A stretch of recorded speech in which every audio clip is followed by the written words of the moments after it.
이스라엘 나라의 결혼 제도와 우리나라의 결혼 제도는 조금 다릅니다.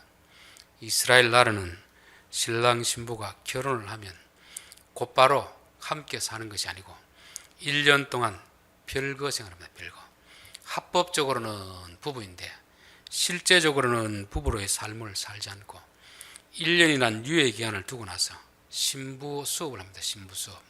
신부 수업을 마치면 그 뒤에서 1년이 찼을 때 와서 신랑이 와서 데리고 가는 것입니다. 그래서 우리가 이 땅에서 예수 믿고 나서 곧바로 천국으로 데려가지 않는 이유는 바로 이 이스라엘의 결혼 제도에 비추어서 그렇게 설명할 수가 있습니다. 주님이 재림하실 때 우리를 데리러 오시는데 그때까지 뭘 해야 되겠습니까? 신부 수업을 해야 된다. 신부 수업. 그래서 우리 성도들을 거룩한 백성이라, 거룩한 물이라 그렇게 해서 성도라고 하잖아요. 성도. 그러니까 성도라는 것은 구별된 백성이다. 구별된 백성이기 때문에 세상 사람들과는 다르게 살아야 된다는 것을 말씀하고 있습니다. 우리 남자나 여자나 결혼하기 전에는 뭐 친구들끼리 만나고 여기저기 막 다닐 수가 있잖아요. 그러나 이미 결혼을 약속한 사람이 있으면 어떻게 해야 되겠습니까? 옛날 친구들 만나고 막 이렇게는 하지 못하거든요.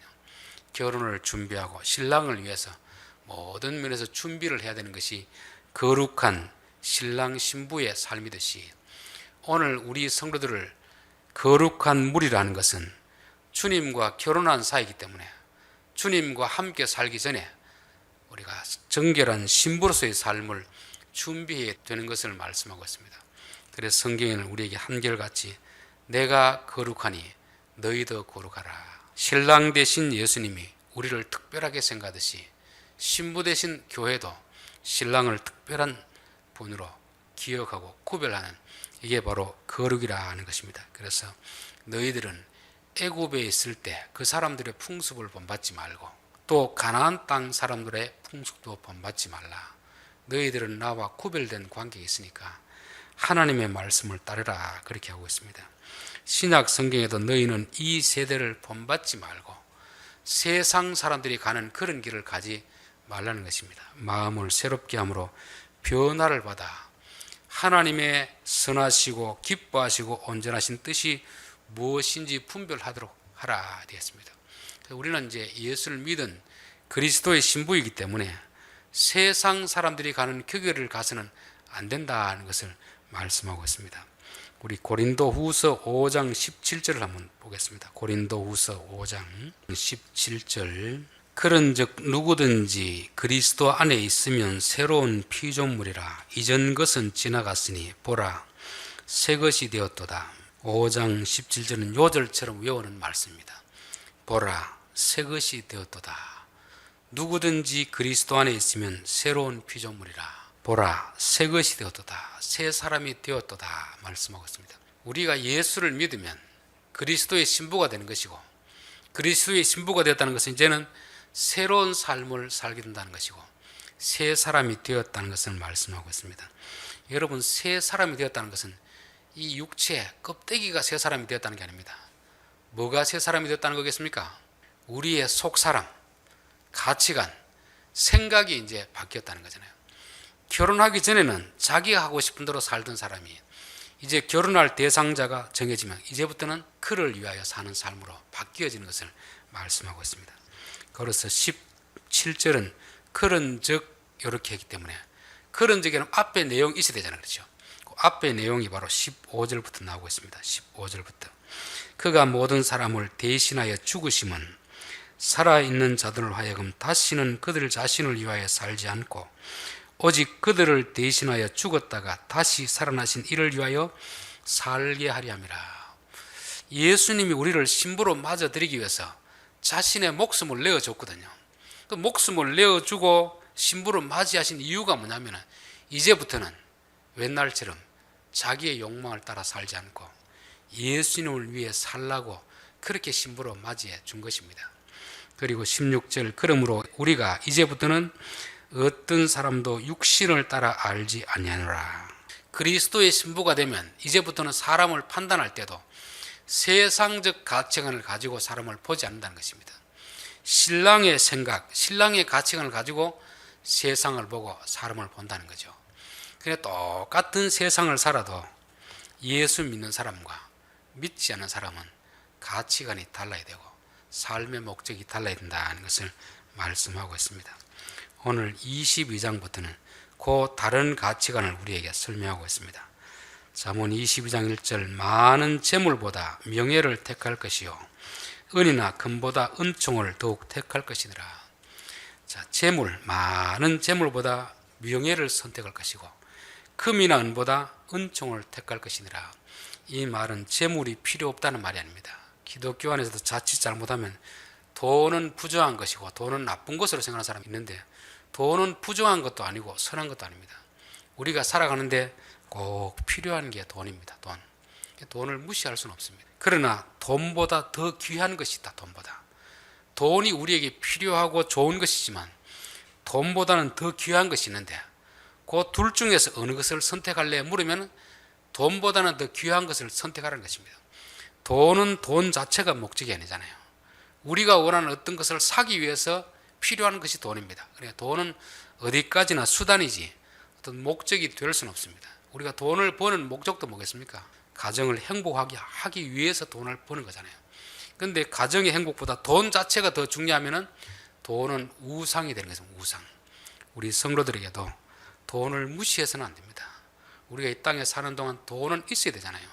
돈이 있어야 누구를 도와줄 수 있지.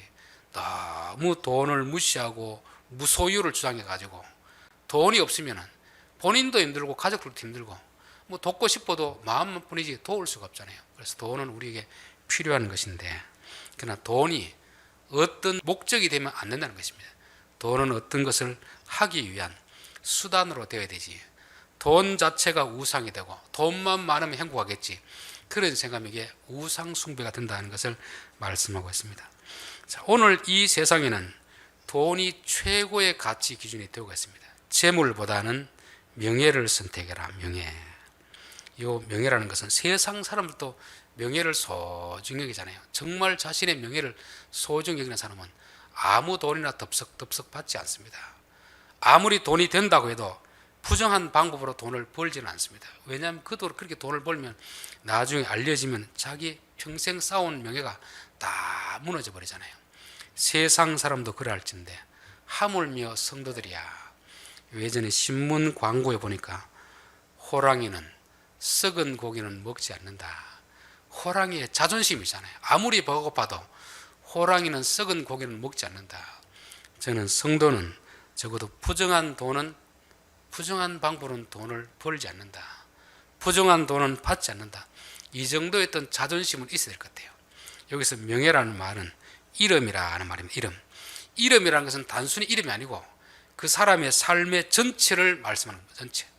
그때 우리가 항상 어떤 일을 결정할 때 이게 돈이 되느냐 안 되느냐 이게 중요한 게 아니고 이게 내 이름의 영광이 되느냐 불명예가 되느냐를 항상 생각하면서 결정을 해야 되는 것입니다. 특별히 성도의 이름은 누구의 이름과 연관되어 있습니까? 성도의 신랑은 누구죠? 예수님이잖아요. 예수님. 그렇죠? 신부가 잘못하면 신랑의 이름도 같이 명예가 실추되는 것입니다.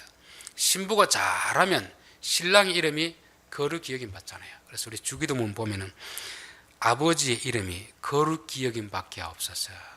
우리 때문에 아버지의 이름이 거룩히 여김 받게 하옵소서.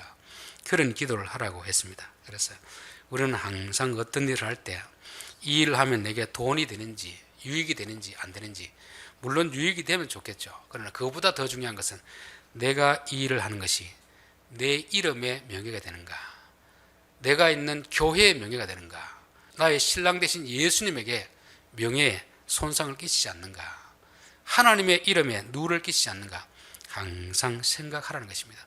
그래서 돈을 많이 버는 것보다 더 중요한 것은 그 사람의 이름의 명예이고 그 사람이 속한 단체의 이름의 명예이고 우리의 궁극적인 예수님의 이름의 명예가 높아지는지 실추시키는지 항상 그것을 생각해야 됩니다. 저는 교회 다니신 분들 중에서 건축하고 장사하신 분들을 만날 때마다 늘 이 이야기를 합니다. 일단 우리가 일을 하고 장사하는 것은 가장 목적은 뭡니까? 세상 사람들은 돈이잖아요. 돈. 이윤을 많이 남기는 거잖아요. 뭐 이윤을 남기는 게 마땅하지만 그러나 지나치게 이윤을 남기려고 하다 보면 명예가 실추됩니다. 명예. 우리 성도들은 항상 많은 재물, 많은 유익을 얻는 것보다 더 중요한 것은 이 일을 하고 나서 내 이름에 명예가 올라가는지 하나님의 영광이 나타나는지 항상 생각이 됩니다. 그래서 비록 손해를 보더라도 우리가 이름의 명예를 얻었으면 이게 더 잘하는 것입니다. 많은 이유를 남겨도 욕을 먹는다고 하면 그건 실패한 거잖아요. 그렇죠? 왜냐하면 돈은 더 중요한 것을 위해서 쓰는 것인데 그 돈 때문에 더 중요한 걸 잃어버리면 그게 바보 같은 짓 아닙니까? 그래서 항상 우리 성도들은 어떤 일을 할 때 항상 이게 돈에 얼마 유익이 되는가 이게 아니고 내 이름의 명예가 되는가, 더 중요한 것은 신랑 대신 예수님의 이름의 명예가 되는가, 명예를 실추시키는가를 항상 생각이 됩니다. 그리고 은이나 금보다 은총을 더욱 택할 것이니라. 이 은이나 금도 뭐 똑같은 돈에 대한 다른 그 표현입니다. 그렇죠? 그 많은 돈보다는 은총을 선택할 것이라. 은총.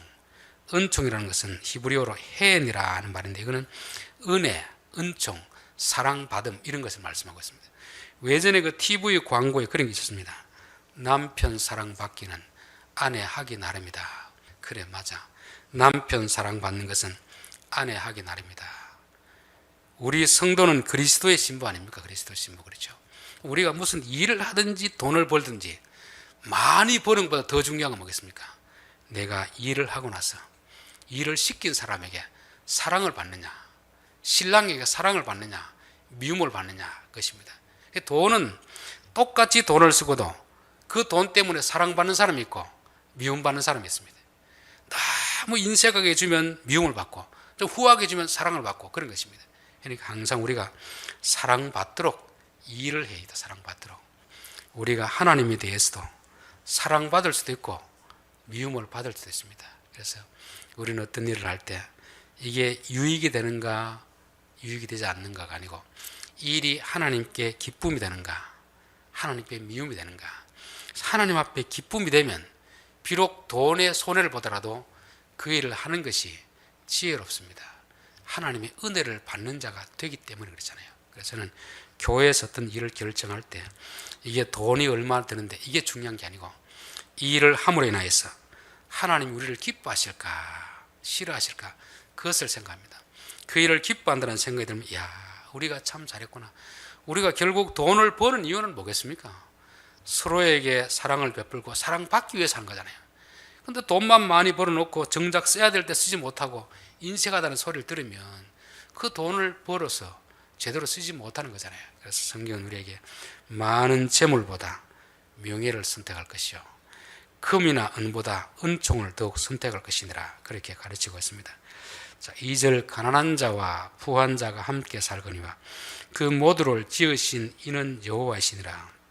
세상 사람들은 부자와 가난한 자를 차별합니다. 차별. 그래서 부자들은 가난한 자를 좀 무시하는 경향이 있고 가난한 자들은 부자들을 좀 시기하고 비난하는 그런 면이 있습니다. 그런데 가난한 자나 부한 자나 여기 보면 함께 섞여 살거니와 이렇게 되는데 원문을 보면 가난한 자와 부한 자는 함께 만나느니라.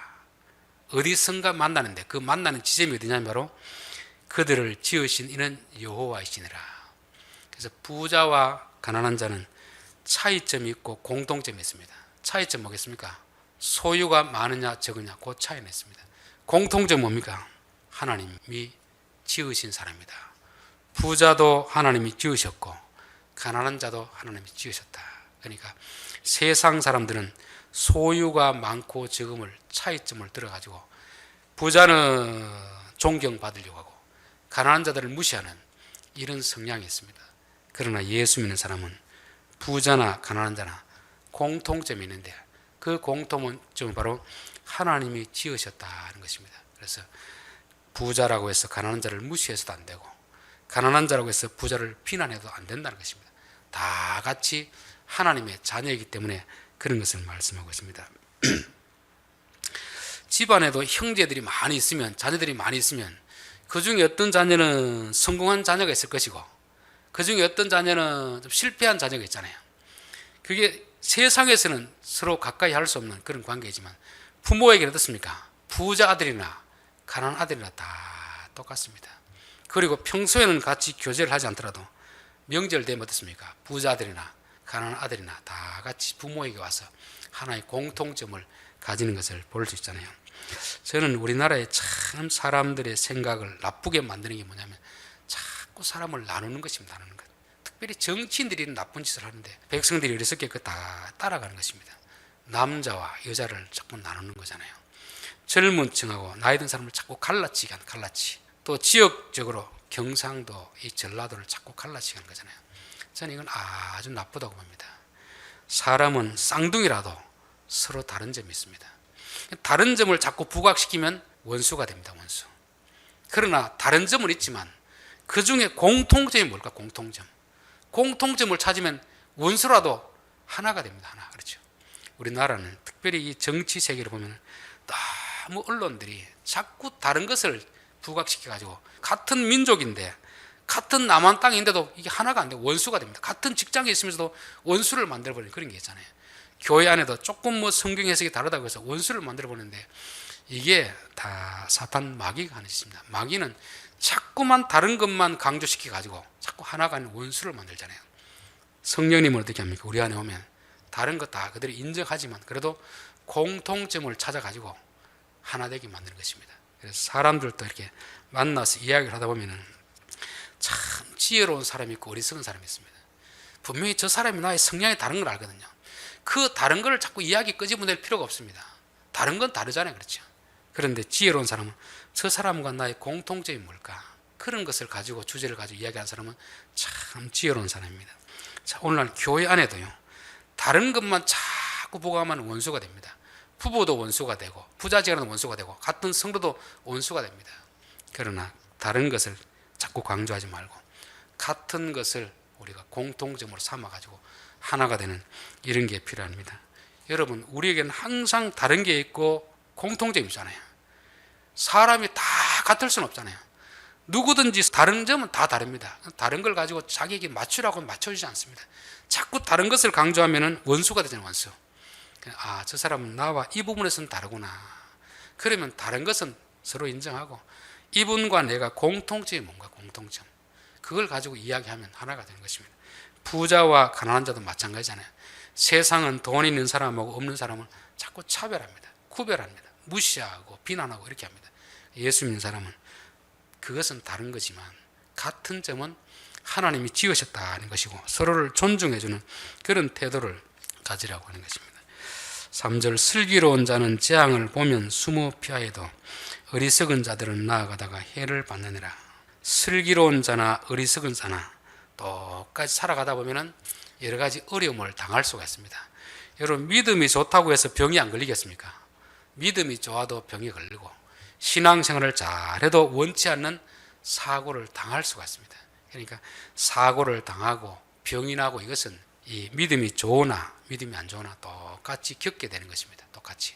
그러나 더 중요한 건 뭐냐면 슬기로운 자는 그런 재앙이 닥칠 때 피하는 자가 슬기로운 자이고 어리석은 자는 그런 재앙이 닥칠 때 그냥 계속 가다가 그 어려움을 당하는 이 차이입니다. 이 차이. 그래서 저는 사울과 다윗을 보면 확실하게 그걸 알 수 있습니다. 이 자기들이 둘 다 잘못했는데 하나님이 경고의 메시지를 내립니다. 이렇게 하면 안 된다. 그러니까 다윗은 어떻게 합니까? 꼬리를 내리고 예, 하나님 제가 잘못했습니다. 돌이키니까 이 사람은 그 재앙을 피해 가잖아요. 근데 사울은 어떻게 하냐면 죄가 뭘 잘못했습니까? 이런 일은 누구나 다 하는데요. 그러니까 계속 가다가 결국은 하나님 앞에 버림을 받게 되는 이게 바로 지혜로운 자와 슬기로운 자의 차이입니다. 저는 누가 지혜로운 자인가? 항상 우리 앞에 다가오는 어떤 위기, 경고를 받아들이는 사람, 그것을 보고 피하는 사람은 지혜로운 사람이고 피하지 않고 계속 그 길을 가는 사람은 어리석은 사람입니다. 여러분, 우리 몸에 병도 큰 병이 갑자기 생기겠습니까? 조그마한 병들이 쌓여서 큰 병이 되겠습니까? 조그마한 병들이 쌓여서 큰 병이 생기잖아요. 분명히 우리에게 병이 올 때는 신호를 보냅니다. 신호. 우리 몸에 신호가 옵니다. 신호가 오면 슬기로운 사람은 아, 내 몸이 좀 많이 무리를 하고 있구나. 그럼 회복할 때까지 조금 피해 있어야 되는데 어리석은 사람들은 몸이 계속 신호를 보내는데 불구하고 계속 그 일을 하는 것입니다. 왜 일을 합니까 하면 먹고 살아야 되잖아요. 돈을 벌어서 먹고 살아야 되잖아요. 그렇게 해서 일을 하는데 결국 그렇게 몸을 망가뜨려 가지고 돈을 벌어서 뭐 하겠습니까? 병원에 가 의사 좋은 일 다 시키잖아요. 적어도 우리 지혜로운 사람은 내게 위기의 어떤 경고가 싹 뜨면은 좀 쉬어야 될 때구나. 또 부부 싸움도 그렇잖아요. 이 언성이 높아지다 보면 이게 싸움이 될 것 같으면 어떻게 해야 되죠? 끝까지 싸워야 됩니까? 여기서 더 나가면 더 싸움이 되겠구나 싶으면 피해야 되겠습니까? 친구지간에도 그렇고 이웃지간에도 그렇고 동료간에도 그렇고 서로 뭐 다른 의견을 가지고 하다 보면 언성이 높아지면 계속하면 이게 싸움이 이어지거든요. 그럴 때 여기서 스톱해야 되겠구나. 더 나아가면 싸움이 되겠구나. 그 위기, 어떤 재앙이 닥치는 걸 볼 때 피하는 사람이 지혜로운 사람이고 계속 가다가 재앙을 당하는 사람이 어리석은 사람이라 그 말씀하고 있습니다. 4절 겸손과 여호와를 경외함의 보응은 재물과 영광과 생명이니라. 겸손이라는 것은 자기를 잘 아는 것을 겸손입니다. 교만은 뭐겠습니까? 자기를 잘 모르는 거잖아요. 교만. 마귀는 우리에게 사는 일이 뭐겠습니까? 네가 하나님처럼 된다. 겸손은 뭐겠습니까? 너는 하나님이 아니다. 지어진 피조물이다. 자기의 본분을 알게 하는 것이 겸손이고, 그래서 자기 자신의 본분을 알면 사람은 겸손해집니다. 자기를 낮추게 되었습니다. 남을 존중하게 되었습니다. 그러나 교만하면, 마귀가 시키는 말을 들으면 교만하면 자기 착각에 빠지잖아요. 자기 자신보다 자기를 훨씬 더 훌륭한 사람으로 그렇게 착각에 빠지는 것입니다. 그러니까 남들을 무시하게 되는 거잖아요. 그리고 경외함이라는 것은 두려워하고 존경하는 것인데, 여호와를 경외하는 사람이 있고, 세상 사람들은 뭘 경외하겠습니까? 돈을 받들어 모셔. 돈. 그렇죠. 오늘 자본주의 사회는 돈이 신의 자리에 있는 것입니다. 그런데 겸손과 여호와를 경외함의 보응, 그 대가, 그 결과가 뭐냐면 바로 재물과 영광과 생명이니라 되었습니다. 사람이 교만하고 돈을 받드는 대가는 뭐겠습니까? 몰락이죠. 몰락이고 죽음이고 불명예가 되잖아요. 그러나 겸손하고 여호와를 경외하면 하나님이 재물을 주신다. 그리고 영광을 주신다.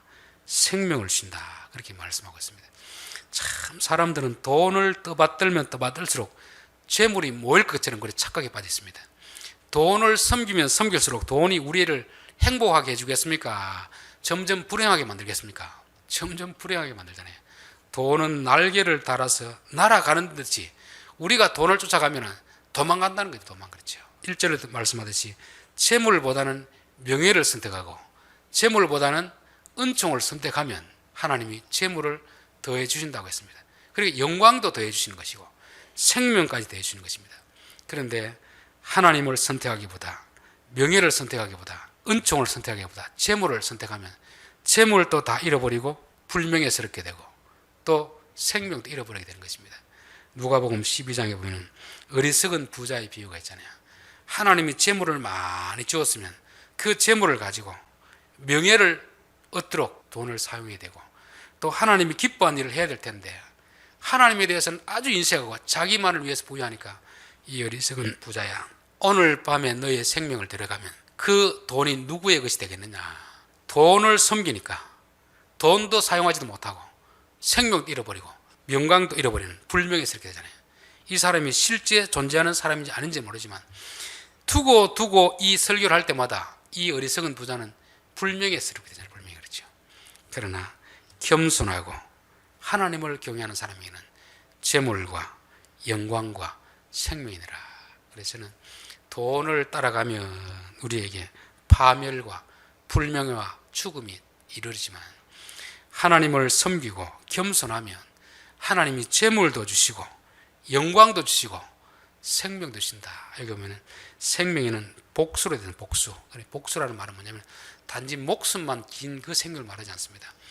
육신도 건강하고 정신적으로도 맑고 또 영적으로도 믿음이 충만한 그런 삶을 보장해 주신다. 그렇게 말씀하고 있습니다. 자, 오늘은 4절까지만 하겠습니다. 자, 결론입니다. 우리 그리스도의 신부가 살아가는 가치관과 세상 사람들이 살아가는 가치관은 다릅니다.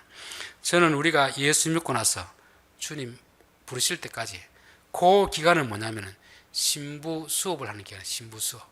신부 수업은 세상 사람들의 가치관이 아니고 신랑의 가치관, 하나님 나라의 가치관을 가지고 살아가는 훈련을 하는 거, 훈련. 그렇죠.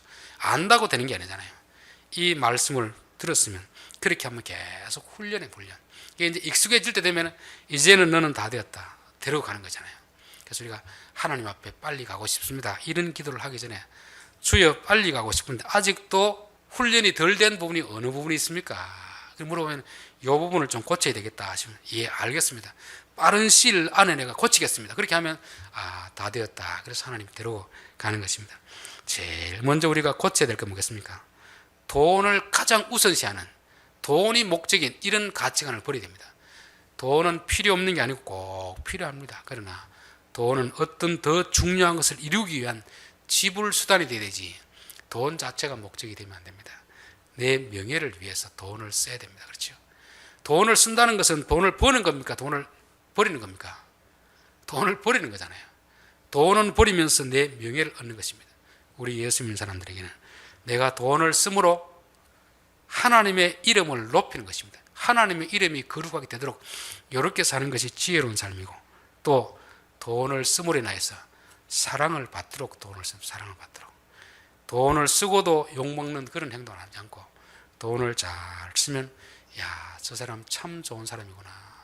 교회도 마찬가지 아닙니까? 저는 교회가 무슨 구제를 할 때나 성교비를 지원할 때 참 기분이 좋습니다. 그 돈을 쓰고 나서 하나님도 기뻐하시고 성교주에서도 감사하니까 얼마나 좋습니까? 돈은 그렇게 하기 위해서 버는 거 아닙니까? 그렇죠? 그래서 항상 돈을 쓸 때는 돈을 받는 사람이 기뻐할 수 있도록, 우리를 더 사랑할 수 있도록 그렇게 쓰는 것이 지혜로운 사람이라는 것을 말씀하고 있습니다. 가난한 자와 부한 자는 한 지점에서 만나는데 그 지점이 뭐냐면 바로 하나님이 지으셨다는 것입니다. 그래서 우리는 부자를 비난할 필요도 없고 가난한 자를 무시할 필요도 없습니다. 부자는 가난한 자를 도움이 되고 가난한 자들도 부자를 존중하면 되고, 그 차이점을 두고 자꾸 나누는 것이 아니고 공통점을 두고서 하나가 되는 것입니다. 저는 교회 안에도 생각이 다를 수도 있고 가치관이 다를 수도 있고 신학적 가치관이 다를 수도 있고 여러 가지 다른 게 많습니다. 다른 것만 강조하면 이게 원수가 됩니다. 원수. 부부도 원수가 되고 부자지간도 원수가 됩니다. 다른 게 아니고 우리에게 공통점이 무엇인가, 공통점. 예수 믿는 그 하나의 공통점이 있으면 다른 건 조금 틀려도 하나가 될 수가 있습니다. 그리고 슬기로운 자는 재앙을 보면 숨어 피하여도 어리석은 자는 나가다가 해를 받느니라.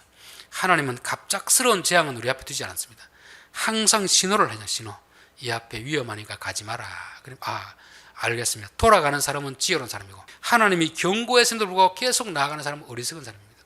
우리의 신체도 병이 오는 것도 금방 오지 않습니다. 하나님이 신호를 보낼 때 우리가 조심해야 됩니다. 차도 보니까 금방 고장나는 게 아니잖아요. 뭔가 딸그락 소리 날 때는 이상이 있구나. 그럴 때는 빨리 어떻게 합니까? 가서 맡기면 비싼 돈을 들이지 않고 고칠 수가 있습니다.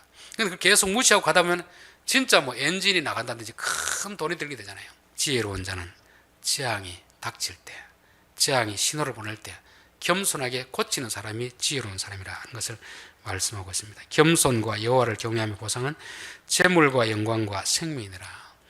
겸손하고 하나님을 섬기면 재물의 복도 주시고 영광스럽게도 하시고 또 건강하고 하나님 복된 삶을 살 수 있도록 생명도 연장시켜 주신다는 것입니다. 기도하겠습니다.